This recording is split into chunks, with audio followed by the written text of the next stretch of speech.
Anna Lúðvíksdóttir heiti ég og starfa fyrir SÍD sjálfboðaliðasamtök. En við fengum styrk frá Grundtvig til þess að taka á móti 6 sjálfboðaliðum 50 ára og eldri frá Ítalíu og senda 2 Íslendinga út til Ítalíu.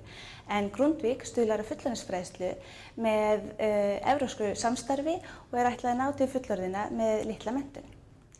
Verkefni okkar fólst í því að taka á móti 6 sjálfboðaliðum frá Ítalíu sem komu hingað í 1 mánuð og tóku þátt í umhverfisverkefnum.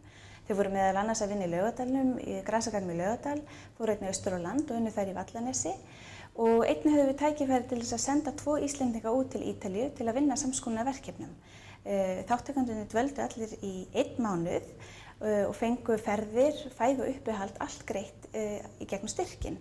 Þetta var auðvitað frábær reynsla fyrir alla aðila og mikil persónuleg og góð reynsla fyrir þátttakendur sjálfa sem að fengu þarna að kynnast nýrri menningu, ólíku tungumáli, matargerð og fólki frá öllum heimsins hornum.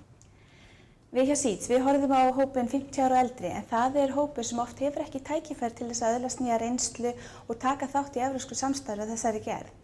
Ég mæli eindregið með því sem að ætla að sækja í styrkinn í Grundtvig að þeir hafi samband við skrifstofuna og fái ráðleggingar og leiðbeiningar þannig að umsóknin þeirra verði sem best. Grundtvig-styrkurinn var algjör forsenda hjá okkur að við gætum framkvæmt verkefnið. Þetta var frábær reynsla og þetta hefði aldrei verið hægt án Grundtvig. Ég mæli eindregið með því að fólk kynni sér þessa áætlun.